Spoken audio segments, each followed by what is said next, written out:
Hello बच्चों, let's read the question. The question is the pole strength of a bar magnet is 48 ampere meter and the distance between its poles is 25 centimeter.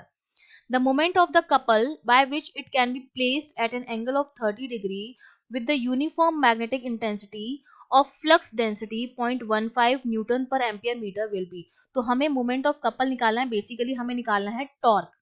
ठीक है, तो देखिए torque की जो value होती है, हमारा जो की कॉन्सेप्ट रहेगा उसमें हमें पता है कि अगर कोई मैग्नेट जो है वो यूनिफॉर्म मैग्नेटिक फील्ड में रखी है तो उस पे लगने वाला जो टॉर्क होता है that is given by M B sine theta.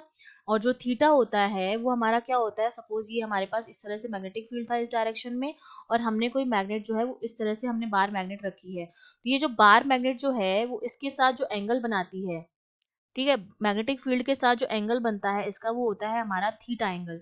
ठीक है, जो एम और बी के बीच में लगने वाला एंगल होता है, बी हमारा मैग्नेटिक फील्ड है और एम जो है वो हमारा मैग्नेटिक मूवमेंट होता है. ठीक है, अब मैग्नेटिक मूवमेंट कितना होता है, सपोज ये मेरे पास क्या है, बार मैग्नेट है, ये एन है और ये है, और दोनों के बीच की डिस्टेंस जो है वो हम 2l मानते हैं. ठीक है, और इनकी पोल स्ट्रेंथ अगर m है तो जो मैग्नेटिक मूवमेंट इसका आता है m, वो आता है m इंटू 2l के बराबर. मैग्नेटिक मूवमेंट जो होता है वो बराबर होता है pole strength into distance between these two poles. ठीक है, तो हमें मैग्नेटिक पोल स्ट्रेंथ भी हमें गिवन है, दोनों के बीच की डिस्टेंस भी हमें गिवन है, तो मैं मैग्नेटिक मोमेंट निकाल सकती हूँ इजीली, और बी हमें गिवन ही है. तो देखो हमारे पास क्या हो जाएगा, एंगल भी हमें गिवन है, तो सबसे पहले तो मैं एम की कैपिटल एम की वैल्यू निकाल लूँ, मैग्नेटिक मोमेंट निकाल लूँ. तो पोल स्ट्रेंथ हमें कितना गिवन है, 48 एम्पियर इंटू मीटर इंटू दोनों के बीच की डिस्टेंस जो 12 की वैल्यू है वो हमें 25 सेंटीमीटर गिवन है. तो 25 इसको मीटर में कन्वर्ट करेंगे इंटू 10⁻², तो ये तो कैपिटल एम की वैल्यू आ जाएगी हमारे पास. ठीक है, सिमिलरली ये आपके पास हो जाएगी एम्पियर मीटर स्क्वायर. ठीक है, क्योंकि ये एम्पियर मीटर स्क्वायर हो जाएगी वैल्यू.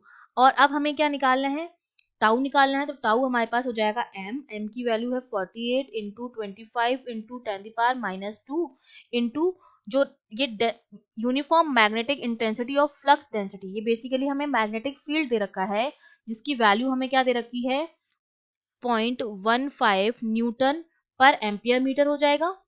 ठीक है, तो टाउ और इंटू साइन थीटा, और साइन थीटा की जो वैल्यू हो गई वो हमें गिवन है कितनी, 30 डिग्री. इसको हमें प्लेस करना है 30 डिग्री से, तो ये वैल्यू हमारे पास कितनी हो जाएगी, साइन 30 होता है हमारा हाफ, तो यहाँ पर मैं साइन 30 की वैल्यू लिख देती हूँ जो हो जाएगी हाफ.